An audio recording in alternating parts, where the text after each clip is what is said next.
Hey everybody, hope you're doing well. In today's video, I'm going to show you how you can make an API call securely to ensure your API keys are never revealed to people who have access to your app or people who have access to your GitHub project. This is particularly important because secrets to APIs are highly sensitive, because if someone has it, they can basically access all your data or even use your API key on their project, and subsequently you'll be charged a significant amount for their usage.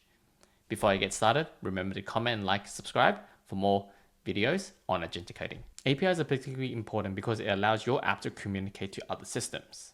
Often, a lot of developers incorrectly implement APIs by storing the secret on the front end when it should be stored on the back end, i.e. on Firebase or or other backend services. Today, I'm going to show you a quick example what is the correct way to do it to ensure your app is secured. From our previous tutorial on ClearDay, which is a basic diary app, we have set up the sign up and onboarding flow. In this video, let's add a simple API feature. How about we add a weather feature that calls the weather of the user using OpenWeather. OpenWeather is essentially a weather data provider, and you can access API for weather services. So you can see here in the documentation, you can access weather APIs for every use case, as they call it. And you can easily sign up to it, and then they will charge you based on your usage limit. What you're going to start with is generate your API keys. So here, I'm just going to generate a new key. Let's call this ClearDays. And then I'm just going to copy this API key. What I want to do next is ask Codex to help me implement this. I want to implement a weather feature in the app on the homepage. The weather should show the icon and current temperature based on the user's location. Implement this using securely via Cloud Functions.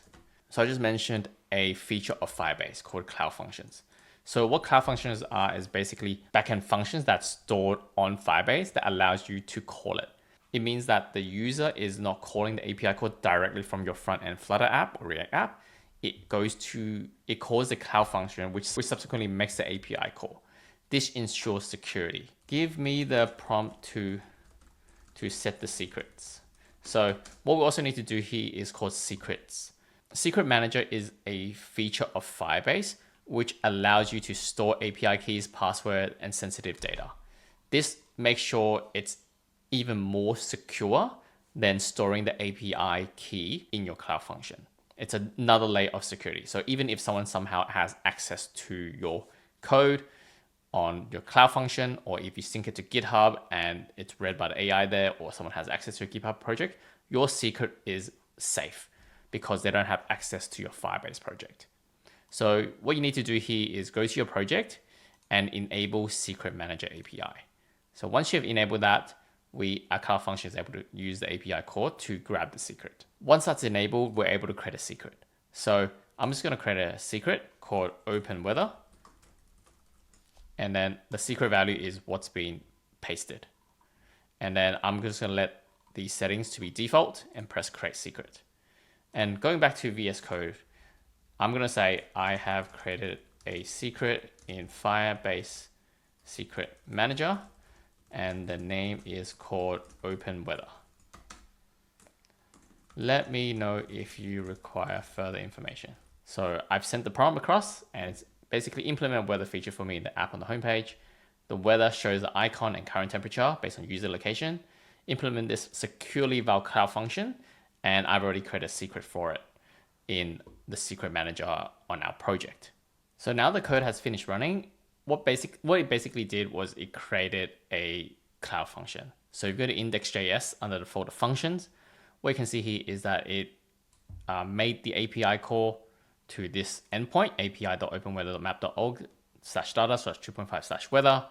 It grabbed the latitude and longitude from the user, and then it also got the secret called OpenWeather from our Secret Manager.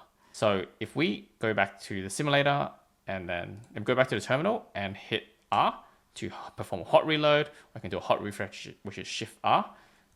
We can see here weather is unavailable. So why is it unavailable? So this is a skill that during the build process you might come across. It's called debugging, right? So what is the issue here? Why is it unavailable? So first things first, what I would do here is go to Google Chrome and then navigate to our Cloud Functions.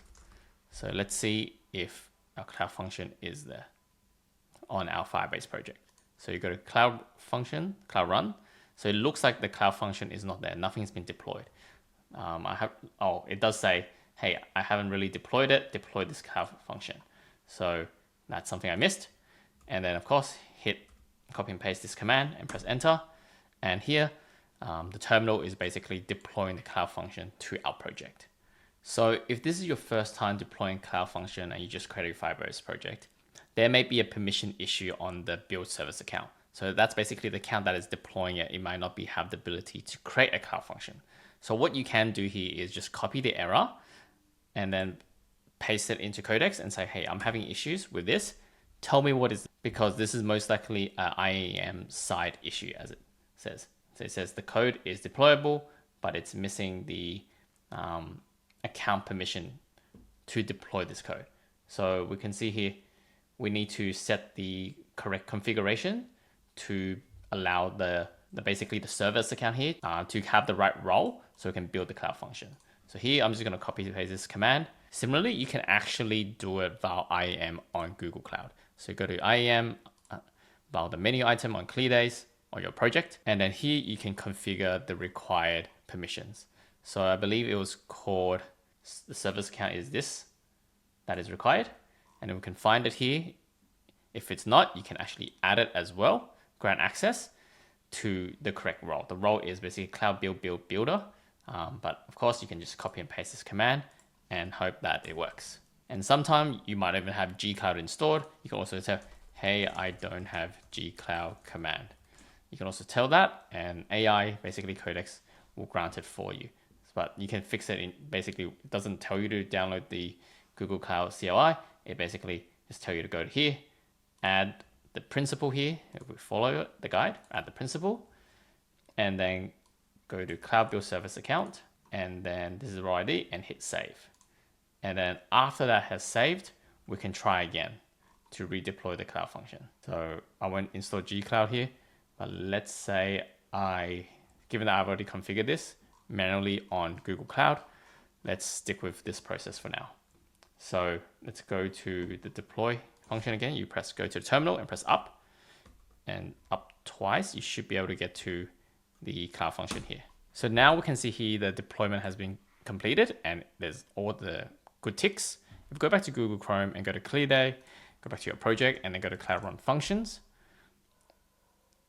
and then go to services, we can verify that there is a Cloud Function called Get Current Weather.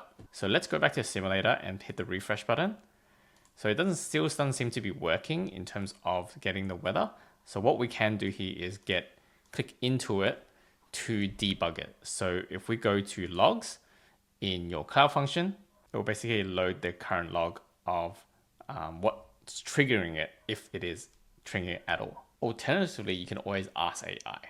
So I don't want to go into too deep of a detail about debugging, but that is something you need to understand, that you can go to the logs and copy and paste any error. If there are no error, you can always ask AI and say, I'm having issue with the weather. It is not loading and the Cloud Function has been deployed. So this is basically a general question, and AI will basically try to find a solution. It could be a permission issue. It could be something else where it's not making the right API call to your Cloud Function from your client. So AI basically brought back some logs to see what the error is. So you can see here the error is missing plugin, no implementation found. So is location service enabled on channel Flutter. So basically this means we have not enabled the feature where we allow the app to access the user's current location. So basically I can copy this error. This is the error, and I can tell AI this is the error. So AI's confirmed the problem where the native geolocator plugin is not registered in the running app. So which is why it has made changes to the underlying code and then told me to do a clean and rerun to make sure it works. If it's not, then you can reinstall the pods, the packages, and the dependencies. But overall, let's do this first. Okay, now that the app has loaded, you can see here, as soon as you open the app, it will say allow ClearDays to use your current location. I'm going to press allow while using app. It seems like it's still an issue here where it says unauthenticated. It is most likely because the Cloud Function is not allowing the front-end user to call it, most likely. And if we go to security, it's most likely here. It says require authentication, or only authorized account in the Cloud IAM can communicate with this. So you can we can actually allow public access here and try to refresh. This will basically work. And you can see here, Sydney, it's basically cloudy and it's 20 degrees Celsius. So that's how we're getting the weather. So I'm gonna take a pause here because we actually covered a lot of information. We covered making an API call using Cloud Function in addition to setting secrets to ensure your API keys are never revealed. In addition, I taught you a few skills on how to debug Cloud Functions and issues that might be occurring during the app development processes. AI basically can support you throughout the way. I hope you enjoyed this tutorial, and remember to comment, like, and subscribe to stay updated on this series on agentic coding. See you next time. Bye.